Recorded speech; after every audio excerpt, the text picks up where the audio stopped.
नमस्कार, बहुत स्वागत है आपका। न्यूज स्टेट देख रहे हैं आप। मैं हूं आपके साथ शिवम सोनी और बुलेटिन की शुरुआत बड़ी खबर के साथ करेंगे। मध्य प्रदेश चुनाव से जुड़ी बड़ी खबर, जहां पर बीएसपी ने अपने उम्मीदवारों की छठी लिस्ट जारी कर दी है। 28 उम्मीदवारों के नाम का ऐलान कर दिया है बीएसपी ने, और इसके साथ ही बीएसपी ने जारी की है लिस्ट। और इच्छावर से हरि प्रसाद सिसोदिया, पड़वा से त्रिलोक राठौर, उज्जैन दक्षिण से मुकेश परमार, नागदा खाजरोद से सीमा गोकुल गोयल, महेश्वर से सुखराम उपाध्याय, कसरावत से केशरी लाल पिपलदे, आगर से गंगाराम जोग चंद्र, भोपाल उत्तर से महेंद्र वानखेड़े, हुजूर से रणवीर भोजने को टिकट दिया है।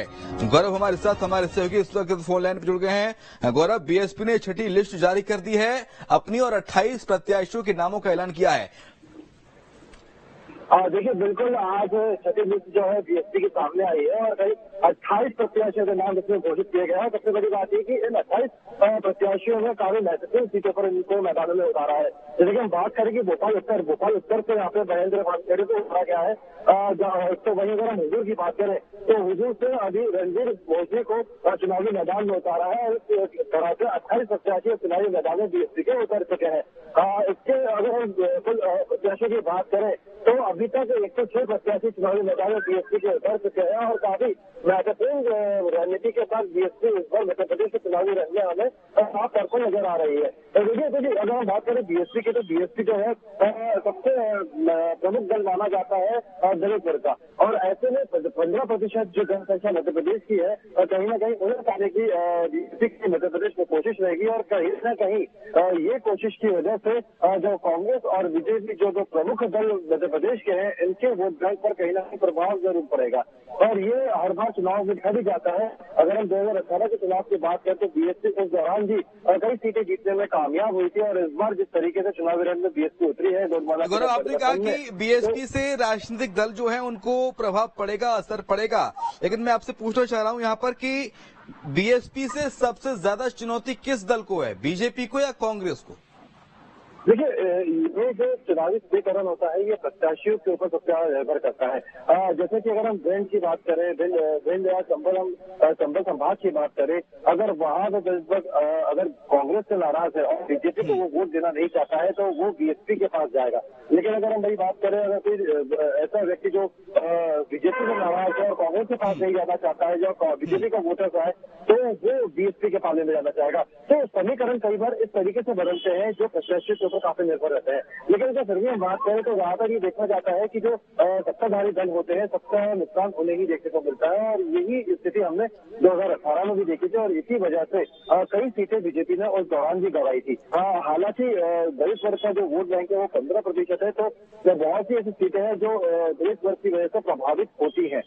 ऐसे में कांग्रेस की भी रणनीति रहती है कि जो उनका वोट बैंक है वो उसको संभाले रखें और लगातार उनको अपने जोड़े रखने के लिए तमाम तरीके की रणनीति भी इस पार्टियों की तरफ से अपनाई जाती है। लेकिन अगर हम बात करें बीएसपी की, तो बीएसपी जिस तरीके से अभी इस वक्त मध्य प्रदेश में चुनावी मैदान में उतरी है और जिस तरीके से गोंडवाना के साथ गठबंधन किया है, तो कहा जा सकता है कि एक अच्छी तरह से प्लानिंग भी बीएसपी की तरफ से की गई है। क्योंकि अगर प्रत्याशियों की बात करें तो प्रत्याशियों का चयन एक बहुत प्रमुख रणनीति का एक हिस्सा होता है। ये देखा जाता है कि प्रत्याशी तहजीबी स्तर पर कितना मजबूत है, और जो हमने कहा कि जो 35 सीटें, क्योंकि बताना चाहूंगा 35 सीटें मध्य प्रदेश में ऐसी हैं जो दलित वर्ग के लिए आरक्षित है, और वहां पर बीएसपी जो है चुनाव मैदान में सीधे तौर पर कांग्रेस को और बीजेपी को टक्कर देगी। अब ऐसे में बीजेपी के लिए भी बहुत बड़ी चुनौती है कि अपने वोट बैंक को संभालते हुए अपने प्रत्याशियों को उन सीटों से जीत होगा। तो वही कांग्रेस के पास भी ये चुनौती होगी कि उन जो सीटें जो कांग्रेस ने पहले कभी हारी है उन सीटों को वापस से अपने पाले में लेके आए। लेकिन अगर बीएसपी के प्रभाव की बात करें तो बीएसपी का सबसे ज्यादा प्रभाव हमें देखने को मिलता है मध्य प्रदेश के उत्तर पूर्वी हिस्से पर, जिसमें बुंदेलखंड बघेलखंड भी आता है। तो वही हमें चंबल संभाग की बात करें, चंबल संभाग की भी कुछ सीटें बीएसपी की वजह से प्रभावित होती है, और इस बार के चुनाव में भी कुछ इस तरह का नजारा हमें देखने को मिलेगा कि बीएसपी इन सीटों को प्रभावित करेगी। लेकिन अगर हम बात करें कुछ महत्वपूर्ण सीटों की, तो महत्वपूर्ण सीटों में भोपाल उत्तर है। भोपाल उत्तर की सीट की अगर हम बात करें तो भोपाल उत्तर सीट मुस्लिम वर्ग के लिए काफी ज्यादा बारी आती है, क्योंकि मुस्लिम वोटर की जो जनसंख्या है वो काफी ज्यादा रही है, और इसी वजह से इस बार जो है कांग्रेस ने भी अपना प्रत्याशी अभी तक यहाँ पे घोषित नहीं किया है।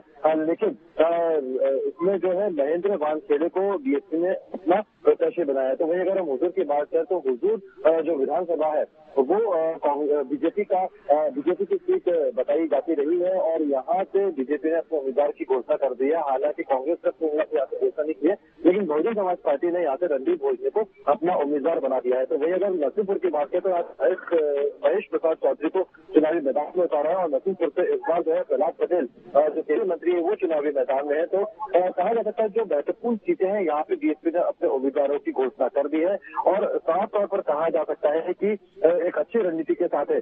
और भी महत्वपूर्ण सीटें हैं जिसके बारे में आपको बताना चाहूंगा। जो 28 प्रत्याशियों की जो लिस्ट आई है उसमें सबसे महत्वपूर्ण सीट एक और है जिसमें नरेला विधानसभा है।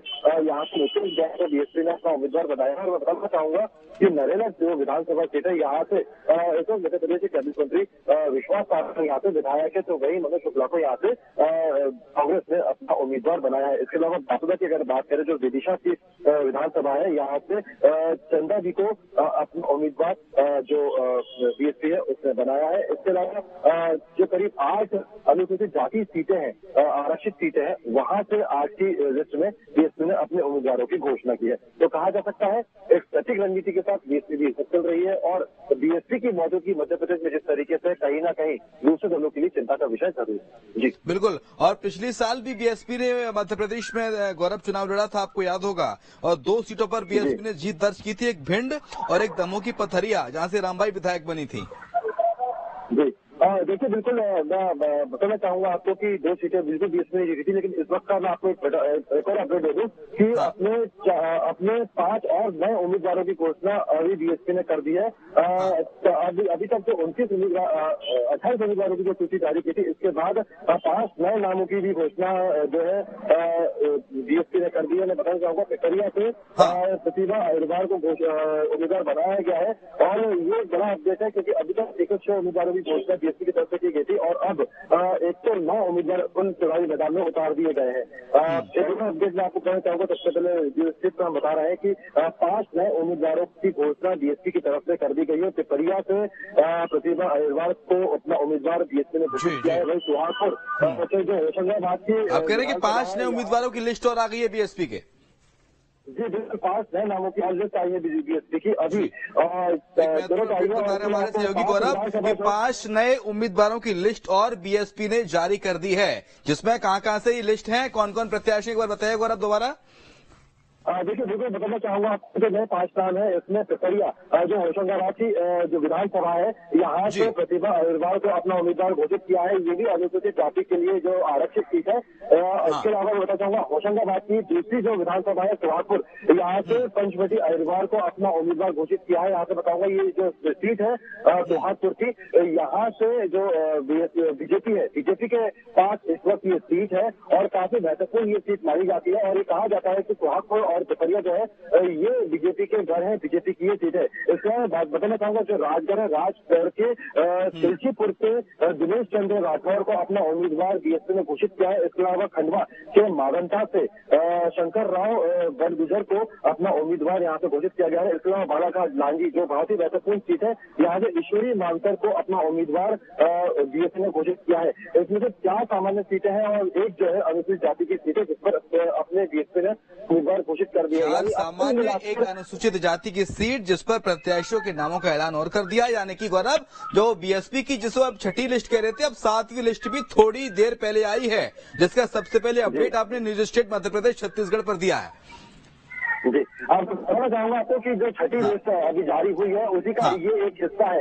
6ठी लिस्ट के 28 नामों की घोषणा तो कर दी गई थी, लेकिन उसके बाद 5 नाम जो उसी लिस्ट में रह गए थे उसी लिस्ट का जो हिस्सा है वो इस वक्त जो है जारी कर दिया है और 5 नाम जो है ये और 6ठी लिस्ट में जुड़ गए हैं। अब कुल मिलाकर 6ठी लिस्ट में कहा जा सकता है बीएसपी ने अपने 28 उम्मीदवारों की घोषणा कर दी है और 33 उम्मीदवारों का ऐलान कर दिया है।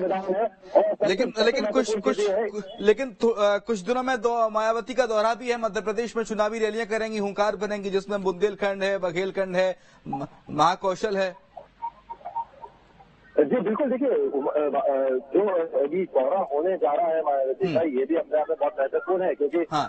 मैं जैसा कि आपको कह रहा हूँ कि आज जो लिस्ट आई है, ये भी बहुत ही महत्वपूर्ण सीटों पर अपने उम्मीदवारों को चयन जो है बीएसपी ने किया है। और अब जब खुद मायावती मध्य प्रदेश आएंगी, यहाँ पे लगातार वो जब दौरे करेंगी, तो कहीं ना कहीं उनके आने से एक प्रभाव जो है प्रत्याशियों की रिजल्ट पर, या कहें प्रत्याशियों के जो रिजल्ट रहेंगे या उनकी जो वोट रहेंगे, उस पर कहीं ना कहीं इसका एक प्रभाव जरूर देखने को मिलेगा। क्योंकि मायावती हमेशा से दलित वर्ग के हितों की बात करती हुई आई है, हमेशा से उन्होंने, उनके दल ने हमेशा से उनके बात के लिए, या कहा जा सकता है उनको न्याय देने के लिए, या उनकी एक अच्छी स्थिति के लिए हमेशा से लड़ाई लड़ी है। इस तरह के वादे, इस तरह की रणनीति उनकी हमेशा से चुनावी रण में रही है, और यही वादे या कहे इसी रणनीति के साथ मध्य प्रदेश में भी वो दौरा करेंगे, तो कहीं ना कहीं बहुत सी सीटों पर इसका प्रभाव देखने को जरूर मिलेगा, इसमें कोई दो राय नहीं है। लेकिन ये कहा जा सकता है कि गोंडवाना पार्टी भी जिस तरीके से चुनावी मैदान, लेकिन गोंडवाना पार्टी का जो एक बड़ा वोट है वो आदिवासी वोटर्स है, तो वहीं अगर बात करें बीएसपी की, दूसरा वोटर है वो दलित वर्ग है। और अगर हम दोनों के अगर सीटों की बात करें, दोनों वर्गों के लिए मध्य प्रदेश में जो सीटें आरक्षित है, जिसमें 47 सीटें जो है अनुसूचित जनजाति के लिए आरक्षित है, तो 35 सीटें जो है वो अनुसूचित जाति के लिए आरक्षित है। तो कहा जा सकता है ये जो दोनों वर्ग है, इनकी जो दोनों वर्गों के लिए जो सीट है, ये कहीं ना कहीं एक निर्णायक भूमिका निभाती है मध्य प्रदेश में सरकार बनाने को लेकर, और खास अनुसूचित जनजाति। तो ये दोनों पार्टियां मिलकर जिस तरीके से चुनावी मैदान में उतरी है, कहीं ना कहीं इसका जो परिणाम है, या कहे जो इसका जो असर है, वो दोनों प्रमुख दलों पर जरूर देखने को मिलेगा। और मायावती के जब दौरे होंगे, तो कहीं ना कहीं उसका असर भी इनके चुनाव क्या कहे तो उनके वोटर्स पर जरूर देखने को मिलेगा। हालांकि ये प्रभाव कितना होता है और इस बार बीएसपी कितनी सीटें जीतने में कामयाब हो पाती है मध्य प्रदेश में, ये तो आने वाले नतीजे ही बताएंगे। लेकिन इस बार ये कहा जा सकता है कि इस बार का चुनाव बहुत ही इंटरेस्टिंग रहने वाला है, बहुत ही ज्यादा रोमांचक रहने वाला है, क्योंकि सभी दल जो है पूरी एड़ी चोटी का जोर लगा रहे हैं। क्योंकि इस बार तो मध्य प्रदेश में अगर हम देखें तो कांग्रेस और बीजेपी दोनों में काफी की टक्कर है। किस पर्वत पे उठ बैठेगा ये अभी कुछ कहा नहीं जा सकता है। ऐसे में बहुजन समाजवादी पार्टी और अन्य दलों की जो इस वक्त हमें मौजूदगी मध्य प्रदेश की राजनीति में देखने को मिल रही है, ये कहीं ना कहीं बहुत दिलचस्प है, और इसका जो परिणाम निकल कर सामने आएगा वो एक देखने वाली बात होगी। और क्या रिजल्ट निकल कर आता है और कितनी सीटें जीतने में कामयाब होती है, वो एक जरूर देखने वाली बात होगी। अभी कितनी सीटें और बची हैं जो जिसपे बीएसपी अपने प्रत्याशियों को उतारने वाली है गौरव? इसके साथ साथ हमने देखा है गौरव, देश की सियासत में, मध्य प्रदेश के लिहाज से बात नहीं कर रहा, जो फायदा है बीएसपी का वो कहीं ना कहीं बीजेपी को मिलता दिखता है, और बीएसपी का जो झुकाव है वो बीजेपी की तरफ देखा जाता है। अभी देश में इंडिया अलायंस की चर्चा चल रही थी, देश में विपक्ष की एकजुटता को लेकर बैठक हो रही थी, तो बीएसपी ने साफ साफ मना कर दिया था उसमें जाने से। देखिए, ये बात कहा जा सकता है कि कहीं ना कहीं बीजेपी को फायदा मिलता है, लेकिन मध्य प्रदेश की अगर हम बात करें तो यहाँ पर इस वक्त ये कह पाना थोड़ा सा मुश्किल इसलिए होगा कि जमीनी स्तर पर कांग्रेस हो या बीजेपी, दोनों इस वक्त एक दूसरे को कांटे की टक्कर दे रहे हैं। कहीं ना कहीं एक नाराजगी मौजूदा जो बीजेपी के विधायक है उनको लेकर देखने को जरूर मिली है। तो वहीं बीजेपी के खिलाफ भी एक माहौल जो है, जो वहाँ के विधायक है उनका भी खिलाफ एक माहौल जो है वो देखने को मिला है। लेकिन कांग्रेस इस चीज के लिए आश्वस्त है कि कहीं ना कहीं सरकार के खिलाफ जो एंटी इनकम बनती है वो कांग्रेस को कहीं ना कहीं फायदा पहुंचाएगी। लेकिन इसके बीच में जो खेल है ये बीएसपी बिगाड़ सकती है। कई सीटों पर ऐसा है कि जहां बीजेपी बहुत आश्वस्त है कि यहाँ से जितने वोट हमारे पास आएंगे, वहां पे हो सकता है कि बीजेपी का खेल बीएसपी बिगाड़ दे। ये बात सही है कि बीजेपी को बीएसपी के चुनावी रण में उतरने से ज्यादा फायदा होता है, लेकिन इस बार के चुनाव में कुछ कहा नहीं जा सकता कि किस दल को कितना फायदा बीएसपी की वजह से होगा। फिलहाल जो है जिस तरीके से बीएसपी चुनाव लड़ रही है, जैसे मैं आपको बता रहा था कि गोंडवाना के साथ वो गठबंधन के साथ कर रही है, करीब 168 के आसपास जो है बीएसपी अपने प्रत्याशियों को उतारेगी, तो बाकी बची सीटें जो है 55 के आसपास वो उस पर गोंडवाना पार्टी अपना चुनाव लड़ेगी।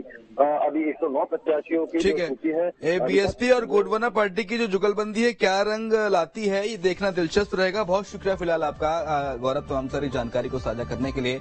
तो छठी लिस्ट है जो बीएसपी ने जारी कर दी है, जिसमें 33 उम्मीदवारों के नामों का ऐलान कर दिया है। कौन कौन कहां से प्रत्याशी है वो भी हमने आपको बताया। और मध्य प्रदेश में गोंडवाना गणतंत्र पार्टी और बीएसपी दोनों मिलकर चुनाव लड़ रही हैं 230 विधानसभा सीटों पर। तो छठी जो लिस्ट है वो जारी कर दी है। पहले 28 नामों का ऐलान किया, जिसके बाद 5 नामों का ऐलान थोड़ी देर बाद बीएसपी ने किया। हमारे सहयोगी गौरव ने आपको महत्वपूर्ण अपडेट से जानकारी दी, हर महत्वपूर्ण अपडेट साझा किया। तो छठी सूची जारी हो गई है और 33 प्रत्याशियों के नामों का ऐलान हो गया है।